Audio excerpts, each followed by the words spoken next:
Now, I'm just going to move on to drug laws and drug crime. MDMA is the drug of choice for many young New Zealanders. Do you think someone who goes to Rhythm and Vines at New Year's Eve and takes MDMA is a criminal? Christopher Luxon. Look, I think we've got the right approach to it at the moment, which is a health approach to it, and I think it's entirely appropriate. It's under the context. It's not a health approach. Yeah, but are people who take MDMA, are people who take MDMA on New Year's at Rhythm and Vines, are they criminals? Personally, no, they're not. They're not criminals. No, I don't think they are. So you'll change the MDMA? Legally, they are. I think there's things that we can do to actually you make can sure argue that at festivals we've got good drug testing and all that sort of Because stuff. if they're not criminals, you're going to have to take it out of the Crimes Act. But no, sorry, what I say is they are criminals. I want to be clear. MDA is criminal. You weren't what I say is you can actually test drugs in festivals. It's quite possible to do. All right, that's a pretty big U-turn in the first break. Sorry, Chris Hipkins, I better come to you now. He's lost his shot. Can't have it both ways, Chris. People at Rhythm and Can't be Vines tough taking on MDMA, crime and soft on crime. Under the law, they are. Yeah. But the reality is we put in place a program of drug testing at festivals which the National Party opposed. Should that law change? Are they criminals in your eyes, and should that law change? I'm always open to reviewing our laws around drugs. We have to treat drug use as a health issue rather than as a criminal issue. Well, you treat it as a criminal issue at the moment as well. So, well, you can clean it up by you can clear that up by answering this for Kiwis right now.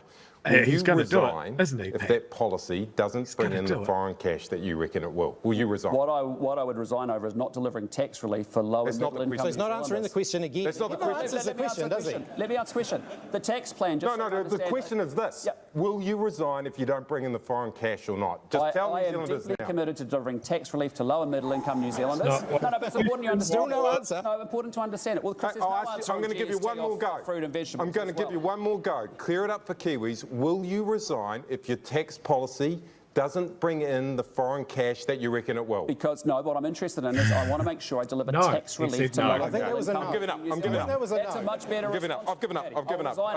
I've given up. Labor released its plan to pay for all its election promises today. Christopher Luxon, where's yours? Ours is coming on Friday.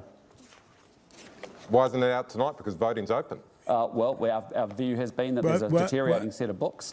We also have a situation where Chris has actually been playing quite a game where actually there are fiscal cliffs around things like Farm Act funding or school lunch funding. Christopher promised that he would release his fiscal plan we'll have it available before people Friday morning. Voting. Christopher, if you can't keep your promises in opposition, why should New Zealanders believe you'll keep your promises in government? Well, Chris, let's...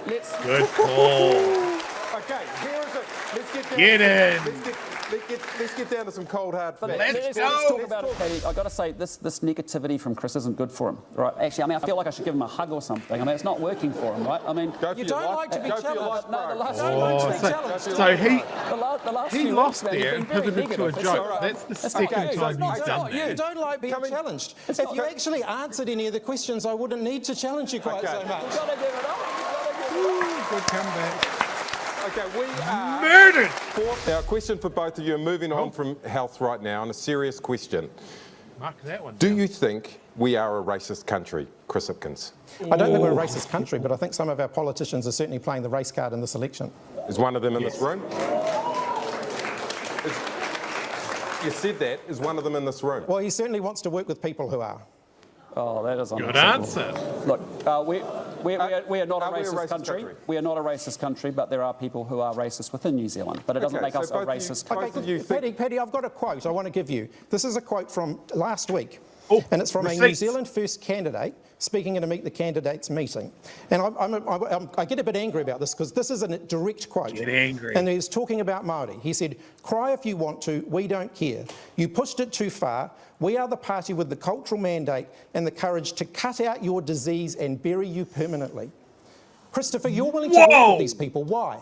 Well, I'll tell you why. Because I'll tell you what's going to happen is I don't want to work with New Zealand First, but I am going to make the call if it means that I stop you to Party Māori and the Greens coming to power in 3 years. Do you think that's racist? I do. I don't think that's acceptable at all. So why are you willing to have them sitting around the cabinet table? I don't think that's acceptable at all. But what I'd say to you is I'm being clear about it. I want people to understand what's at risk at this election. Winston in 3 more years, you with the Party Māori and the Greens isn't going to move our country. Okay, guys, I have to come in here. And you worked with them for 3 years, and Chris. I'd never do it again. Yep, and he's worked with you for 27 years. Yep.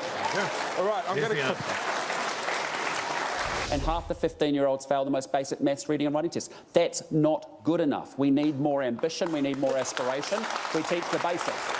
Okay. And Paddy, Paddy, you won't get any disagreement from me on the problem. There is absolutely a challenge here. What you won't get from me, though, are the kind of bumper sticker slogans you get from National. It's actually, let's take a step back here. It is a bit more complicated. It's about outcomes. The 15-year-olds who are doing those tests today went through their whole primary schooling education under national standards. That was and you've had supposed to fix 6 the years problem, as Minister of Education to fix it, and you didn't.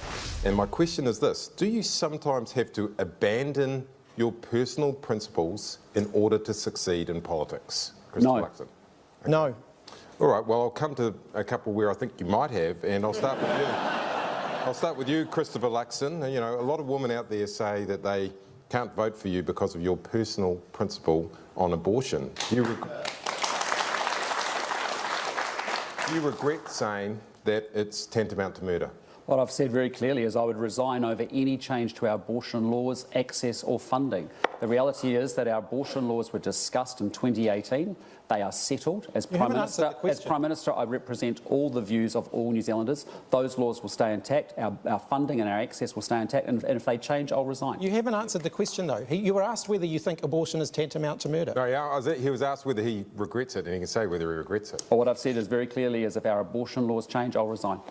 You still haven't answered the question.